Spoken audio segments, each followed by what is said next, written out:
Halo, selamat pagi, siang, sore, ataupun malam bagi yang mendengarkan. Kali ini kami akan menyampaikan tugas lapangan kami mengenai program CSR Pustaka Digital pada perusahaan Telkom Indonesia dengan anggota kelompok Fidelia, Dina, Ambrosius, Faustina, dan Gwyneth. Selamat mendengarkan. Pertama, kita melihat company profile dari PT Telkom Indonesia dengan salah satu program CSR-nya yaitu program Pustaka Digital atau disingkat PADI. PT Telkom Indonesia adalah perusahaan yang termasuk dalam Badan Usaha Milik Negara atau BUMN yang berkontribusi dalam bidang jasa layanan teknologi dan komunikasi serta jaringan telekomunikasi di Indonesia yang sudah berdiri sejak tanggal 6 Juli 1965. Nah, mereka juga memiliki core values yaitu akhlak, amanah, kompeten, harmonis, loyal, adaptif, dan kolaboratif. Kemudian Telkom Indonesia juga memiliki entitas anak perusahaan asosiasi serta perusahaan ventura bersama seperti Gratika, Telkomsel, T-Phone, Vinet, dan lainnya. Kemudian program CSR pilihan yaitu Pustaka Digital atau PADI, yaitu perpustakaan online yang dikhususkan untuk pelajar-pelajar yang ada di Indonesia, dapat diakses secara gratis. Pada tahun 2016, Telkom Indonesia menghadirkan aplikasi perpustakaan digital atau PADI. Ini merupakan program CSR Telkom yang bertujuan memberikan akses pustaka digital dari penerbit secara gratis ke masyarakat, khususnya para pelajar.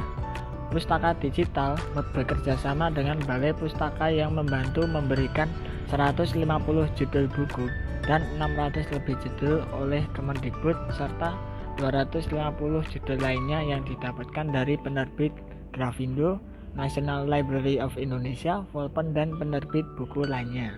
Aplikasi PADI ini dapat diunduh melalui aplikasi QBaca yang tersedia di Play Store dan desktop yang disediakan Telkom. Pada tahun 2016, aplikasi ini telah terinstall di 1030 lokasi di seluruh Indonesia. Tidak hanya itu, Telkom juga telah mengembangkan platform jurnal dan discovery jurnal, yakni Q Journal, dari berbagai disiplin ilmu yang ditujukan kepada kalangan perguruan tinggi. Pada program CSR PADI, terlihat karakteristik yang dimunculkan yaitu karakter yang peduli terhadap masa depan generasi anak muda, terutama di bidang pendidikan. Telkom juga menunjukkan karakter dermawan yang diimplementasikan dalam perilaku berbagi ilmu melalui aplikasi PADI. Dalam kaitannya dengan kontrak sosial, melalui program PADI, Telkom memberikan dampak positif ke masyarakat dengan memberikan akses pustaka digital secara gratis yang dapat dijadikan referensi belajar. Manfaat tersebut tidak hanya didapatkan oleh masyarakat saja, melainkan juga sekolah-sekolah negeri dan swasta dengan diberikan akses terhadap 1000 judul buku secara gratis dari beberapa penerbit. Lalu berikutnya ada aspek pertimbangan pada stakeholder, yaitu di mana beberapa hal yang memaksa atau menuntut perusahaan untuk peduli terhadap stakeholder-stakeholdernya. Yang pertama, changing social expectation, lalu nilai etis atau etika, kemudian government, globalisasi, lalu meledaknya teknologi-teknologi baru, dan yang terakhir dinamika natural environment. Selanjutnya, berbicara mengenai tanggung jawab sosial perusahaan, terdapat 4 hal yang menjadi faktor motivasi CSR dalam proses penyelenggaraan program perusahaan, seperti motif ekonomi, motif politik, motif sosial, serta motif pertimbangan etika. Dalam motif ekonomi, terdapat suatu kontrak sosial yang terjadi di antara pemangku kepentingan dengan perusahaan terkait. Pada bagian ekonomi, pemerintah sebagai pemegang saham berhak atas keuntungan dari keberhasilan program PADI bersama dengan para stakeholder internal, yakni karyawan, manajer, pelanggan, dan beberapa penerbit lokal. Selain itu, pada bagian motif politik, PT Telkom Indonesia berusaha untuk berkontribusi dalam hal pendidikan kepada masyarakat melalui pembentukan program Pustaka Digital. Program Pustaka Digital menjadi jawaban atas kepedulian perusahaan untuk memberi kebermanfaatan bagi masyarakat dan lingkungan setempat. Di sisi lain, masyarakat juga turut mendukung program tersebut, sebab pendidikan menjadi subjek utama yang dibutuhkan di masyarakat. Maka dari itu, PT Telkom Indonesia sebagai institusi sosial tentu bertanggung jawab dalam mengimplementasikan nilai-nilai perusahaannya dengan turut mendukung pemerintah melalui program PADI.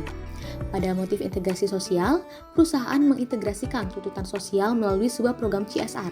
Dengan demikian, untuk mencapai keberhasilan tujuan tersebut, dibutuhkan peran daripada pemangku kepentingan dalam proses penyelenggaraan program kegiatan perusahaan. PT Telkom Indonesia telah mengelompokkan berbagai pemangku kepentingan sesuai dengan perannya masing-masing. Dan yang terakhir, motif pertimbangan etika, di mana PT Telkom Indonesia telah menjalin kerjasama yang baik dengan lembaga-lembaga yang memiliki kredibilitas dalam bidang penerbitan. Berlanjut, di sini kami akan menjelaskan mengenai potensi risiko dan eksplorasi isu. Nah, kelompok melihat bahwa potensi risiko yang kemungkinan muncul adalah permasalahan yang berhubungan dengan pihak kompetitor, yaitu pihak bimbel atau bimbingan belajar gitu. Di mana bimbel dan aplikasi PADI ini sama-sama bergerak dalam dunia pendidikan. Ditambah dengan aplikasi PADI ini bisa diakses dengan gratis, sedangkan bimbel harus merogoh kocek yang lumayan. Meski begitu, kami melihat bahwa pihak Telkom sudah melakukan manajemen risiko yang baik nih.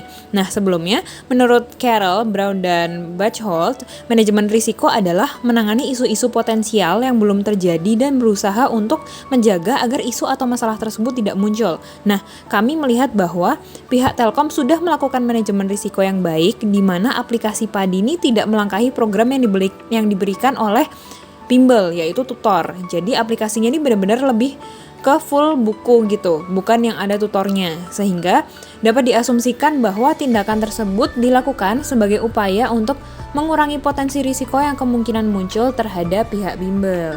Kemudian, pada bagian eksplorasi isu, kelompok menemukan bahwa keberadaan aplikasi ini memungkinkan munculnya rasa ketergantungan dari pihak sekolah dan siswa, di mana pihak sekolah akan terbiasa untuk menjadikan aplikasi PADI ini sebagai buku referensi utama, dan siswa menjadikan aplikasi PADI sebagai referensi ajaran utama. Nah, hal ini dapat menimbulkan masalah apabila aplikasi diberhentikan dan menimbulkan kepanikan tersendiri bagi pihak sekolah dan siswa.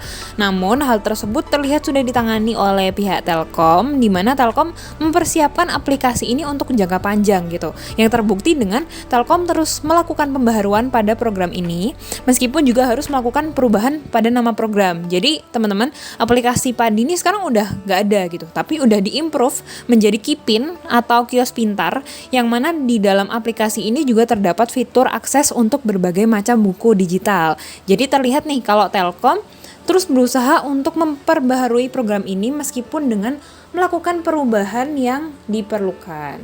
Pada bagian kesimpulan dan saran, Telkom Indonesia menghadirkan aplikasi perpustakaan digital atau PADI sebagai implementasi dari program BUMN Hadir untuk Negeri yang berkontribusi dalam hal pendidikan.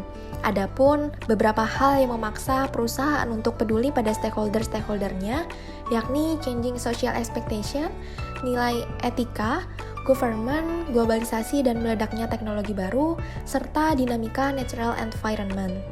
PT Telkom Indonesia juga telah melaksanakan tanggung jawab sosialnya sesuai dengan 4 faktor dalam motivasi CSR, yakni motif ekonomi, motif politik, motif sosial, dan motif pertimbangan etika. Pada program CSR PADI, kelompok melihat adanya potensi risiko yang berhubungan dengan pihak-pihak yang menjadi kompetitor, yang juga bergerak dalam dunia pendidikan. Meski begitu, pihak Telkom telah melakukan tindakan pencegahan dengan tindak melangkahi fasilitas tutor pada bimbel. Permasalahan kemungkinan dapat muncul berupa ketergantungan terhadap aplikasi. Namun, pihak Telkom telah menangani permasalahan tersebut dengan mempersiapkan program ini untuk jangka yang panjang. Kelompok menyarankan agar PT Telkom Indonesia terus mengembangkan inovasi pada aplikasi ini sebagai bentuk dukungan dalam mengembangkan pendidikan negara. Ditambah dengan semakin berkembangnya globalisasi di mana kemajuan teknologi yang memanfaatkan media digital semakin digaungkan dan dibutuhkan. Tidak hanya itu, pihak Telkom juga menjaga keberlangsungan aplikasi ini meskipun harus mengalami berbagai pembaharuan. Nah, berdasarkan hal tersebut, kelompok merefleksikan bahwa CSR suatu perusahaan akan menjadi sangat baik bila turut mempertimbangkan perkembangan masyarakat yang secara bersamaan turut mendukung program pemerintah. Dikarenakan, efek yang ditimbulkan sama-sama menguntungkan bagi kedua belah pihak, yaitu dukungan dalam hal pendidikan. Dengan adanya program PT Telkom Indonesia ini, menyadarkan kita betapa pentingnya menyikapi era digitalisasi dengan mempertimbangkan media digital sebagai sarana utama. Sekian presentasi kami, terima kasih.